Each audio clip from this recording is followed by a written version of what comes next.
सासूसुनेच्या नात्यातील तणाव हा केवळ एका घराचा नाही, तर अनेक घरांचा प्रश्न आहे. पण जिथे स्वामी समर्थ आहेत, तिथे अशक्य ही शक्य होते. तर आपण जाणून घेऊया स्वामी समर्थांचा संदेश. श्री स्वामी समर्थ. भक्त हो, असं म्हणतात की घर हे विटामातीचं नसतं, तर ते माणसांच्या प्रेमाचं असतं. पण जर त्याच घरात रोजची भांडणे, कटकटी आणि सासूसुनेचे वाद होत असतील, तर त्या घराचा स्वर्ग व्हायला वेळ लागत नाही. सासूसुनेचं नातं हे रक्ताचं नसलं, तर ते रक्ताच्या नात्यापेक्षाही घट्ट असू शकतं, जर तिथे सामंजस्यपणा असेल. अनेकदा आपण पाहतो की सासूसुनेचं एकमेकांवरील प्रेम असतं, पण काही बाह्य शक्ती किंवा घरातील नकारात्मक ऊर्जा त्यांच्यात दुरावा निर्माण करते. जर तुमच्यातही घरात असा तणाव असेल, तर काळजी करू नका. आजच्या या व्हिडिओमध्ये आपण स्वामी समर्थांनी सांगितलेला आणि अनेक भक्तांनी अनुभवलेला असा एक दैवी तोडगा पाहणार आहोत, जो केल्याने तुमच्या घरातील कलह कायमचा मिटेल आणि सासू सुनेमध्ये मुली आणि आईसारखं प्रेम निर्माण होईल. तर आपण जाणून घेऊया वादामागची खरी कारणे नक्की काय. भांडणे फक्त स्वभावामुळे होत नाहीत, तर त्यामागे काही आध्यात्मिक कारणेही असू शकतात. पहिलं म्हणजे वास्तुदोष. किचनमध्ये किंवा ईशान्य कोपऱ्यात दोष असेल तर स्त्रियांमध्ये कटकटी वाढतात.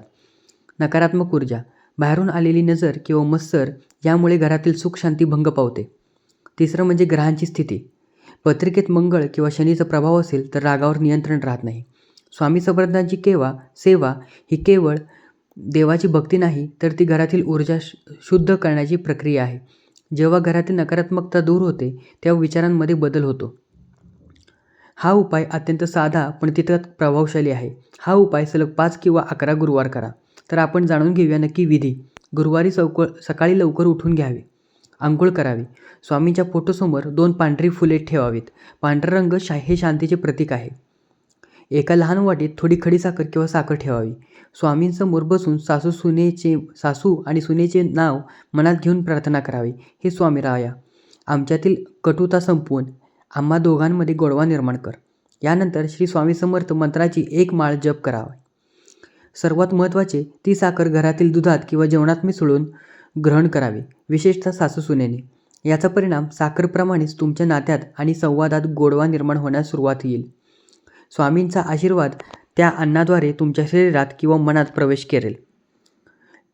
आपण दुसरा प्रभावी प्रयोग बघूया, तो म्हणजे मिठाच्या पाण्याचा प्रभावी प्रयोग. घरातील वाद कमी करण्यासाठी मिठाचा उपाय खूप प्रसिद्ध आहे. सासू किंवा सुनेपैकी कोणीही एकाने हा प्रयोग करावा. एका काचेच्या बाऊलमध्ये खडे मीठ भरा. हा बाऊल घराच्या अशा कोपऱ्यात ठेवा जिथे कोणाचे सारखे लक्ष जाणार नाही. हे मीठ घरातील नकारात्मक लहरी शोषून घेते. दर गुरुवारी हे मीठ बदलून नवीन मीठ ठेवावे. जुने मीठ वाहत्या पाण्यात किंवा सिंकमध्ये विसर्जित करावे.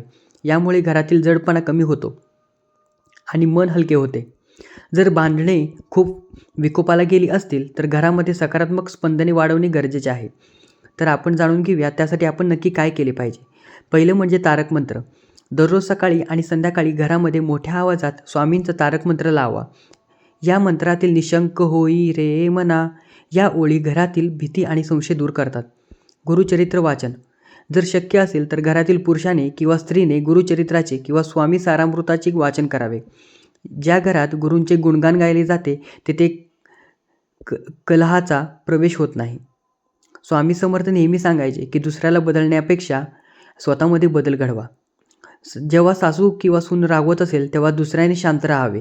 मौन हे सर्वात मोठे शस्त्र आहे.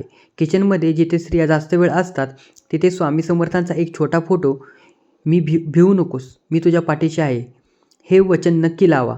रागाच्या भरात जेव्हा तुमची नजर स्वामींवर पडेल तेव्हा तुमचा राग नक्की शांत होईल. शक्य असल्यास गुरुवारी एखाद्या गरजू स्त्रीला पिवळे फळ किंवा गोड पदार्थ दान करा. यामुळे तुमच्या कर्मातील दोष कमी होतील. तर आपण जाणून घेऊया एका भक्ताचा अनुभव. एका भक्ताने अनुभव सांगितला की त्याच्या घरात सासूसुनेचे इतके वाद व्हायचे की घर तुटण्याच्या मार्गावर होते. त्यांनी स्वामींच्या सांगण्यावरून साखरेचा आणि अंगारा पाण्याचा उपाय केला. हळूहळू सासूचा राग कमी झाला आणि सुनेच्या मनात आदराची भावना निर्माण झाली. आज ते कुटुंब अक्कलकोटला एकत्र जाऊन स्वामींचे दर्शन घेते. हे केवळ स्वामींचे कृपेनेच नाही शक्य आहे. भक्त हो, नाती जपण्यासाठी थोडे नमते घ्यावे लागते. स्वामींचे नाव घेऊन जर तुम्ही पुढचे पाऊल टाकले तर स्वामी स्वतः तुमचे नाते जोडण्यासाठी मध्यस्थी करतील.